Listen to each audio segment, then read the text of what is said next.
yang pertama kita perlu apresiasi dulu ya Bang, karena apapun pergerakan yang positif ke arah kesejahteraan, transparansi dan lain sebagainya itu harus kita apresiasi.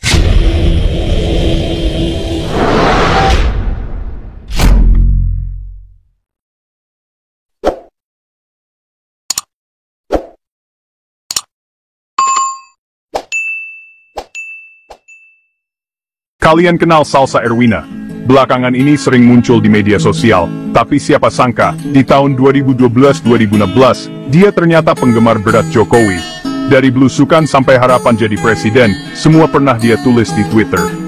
Yuk kita bedah cuitan-cuitannya satu-satu. Siap-siap nostalgia politik zaman dulu. Jokowi dikenal karena belusukan. Popularitasnya naik sebelum Pilpres 2014, sosok yang membaur dengan rakyat. Mari kita lihat bagaimana Salsa Erwina melihat fenomena ini di Twitter zaman dulu. Oktober 2012, kekaguman terhadap gaya kepemimpinan Jokowi. Salsa sudah melihat potensi kepemimpinan yang berbeda.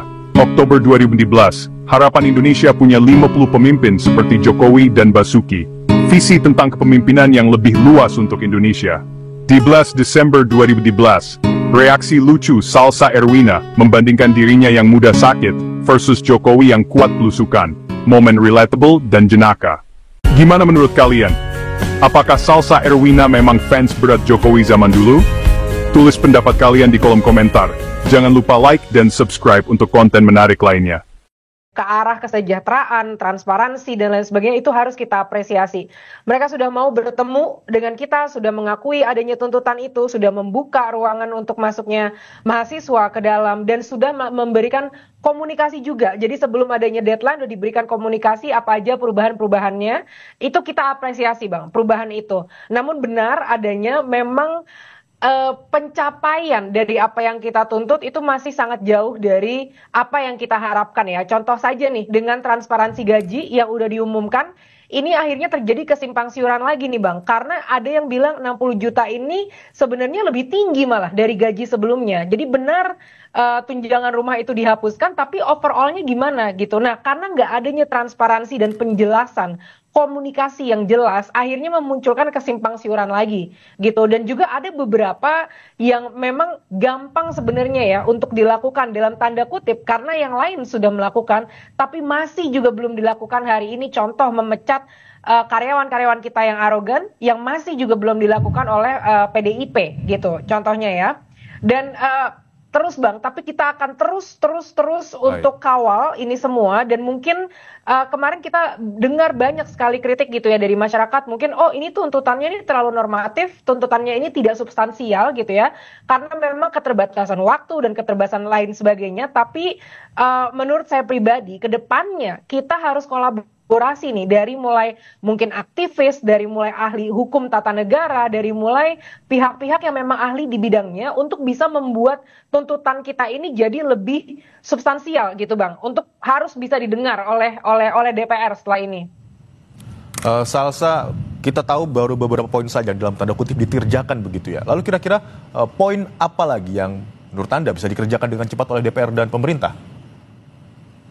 Pertama Bang, memecat karyawan-karyawan kita yang arogan itu masih tinggal dari PDIP nih, yang belum melakukan itu sudah mudah sekali, dan partai-partai lain sudah melakukannya 1 minggu yang lalu, itu masih juga belum dilakukan oleh PDIP. Yang kedua juga masalah transparansi ya Bang terhadap gaji ini. Jadi itu kan memang belum bisa dikatakan selesai karena memang transparansinya belum ada. Jadi sebenarnya berapa gitu gaji sebelumnya, berapa gaji yang sekarang itu udah diumumin, tapi berapa gaji sebelumnya, dan secara garis besar itu berapa sebenarnya anggaran DPR dan apa yang dipakai untuk anggaran tersebut.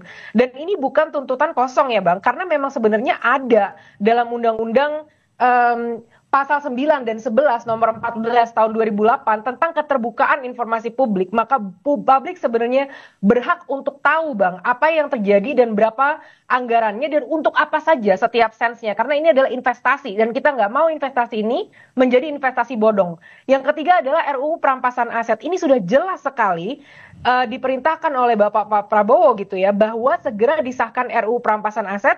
Ini rancangannya sudah berjalan selama 17 tahun Nah, kalau bisa ini juga cepat-cepat untuk segera difinalisasikan. Apa yang masih kurang, apa yang masih lemah, segera difinalisasikan segera, Bang. Karena ini salah satu yang saya lihat juga ya, banyak disampaikan oleh segala lapisan masyarakat karena kita memang benar-benar sudah muak sekali dengan adanya korupsi di negara kita.